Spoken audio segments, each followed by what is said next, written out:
이제 종영까지 딱 2회차를 남겨놓은 황금가면 전혀 해결된 것이 하나도 없는 가운데 어찌 이걸 2회 만에 마무리 지을까 걱정이었는데 한동안 복수를 하는 건가 마는 건가 했던 유수연이 마지막 깜짝 복수를 성공했습니다.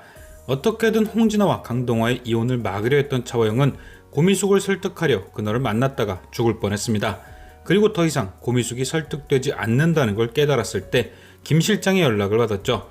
김 실장은 유수연과 고미숙이 자신을 회유하려 했다는 소식을 전했고 이에 차화영은 위기를 느낍니다.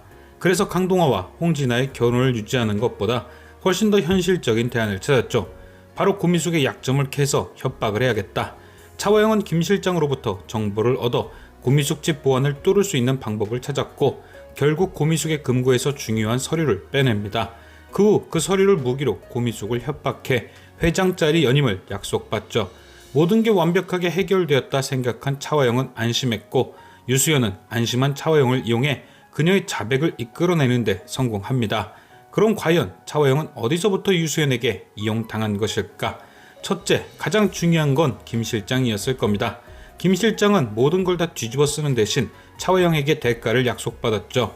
그런데 과연 어떤 아버지가 평생 자식을 볼 수 없는 계약에 도장을 찍을까요? 저는 유수연이 김 실장의 부성애를 건드렸을 듯 합니다.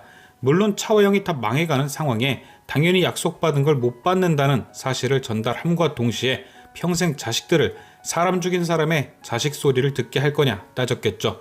또한 혼자 다 뒤집어 쓰면 평생 감옥에서 딸들을 못 볼 수도 있지만 유수연을 돕는다면 피해자 가족의 탄원서 등을 받을 수도 있습니다. 또한 차화영이 해주기로 한 것보다 더 많은 걸 고미숙으로부터 받을 수도 있죠. 누가 봐도 유수연 쪽에 서는 게 김 실장에겐 이익입니다.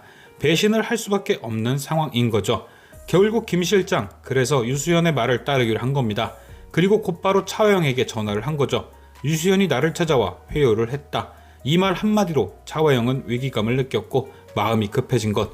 그때 김 실장은 다시 한번 차화영에게 고미숙을 무너뜨릴 장부가 있다고 알린 다음 그것을 훔칠 수 있다고 믿게끔 계획까지 세워준 겁니다.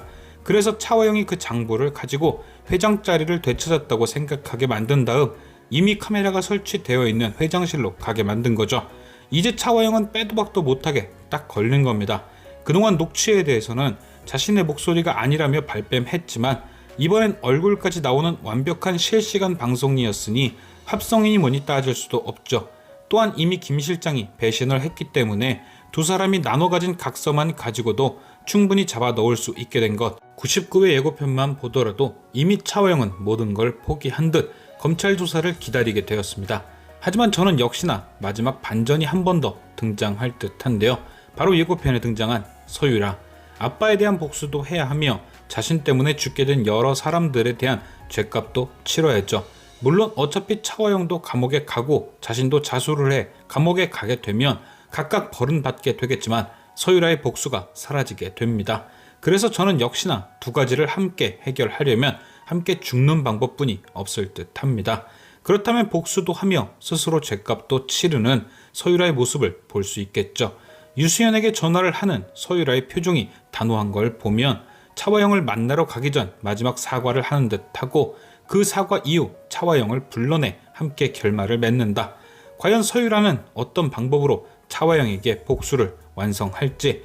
지금까지 시청해주신 여러분께 감사드리며 저는 또 다른 리뷰로 돌아오겠습니다.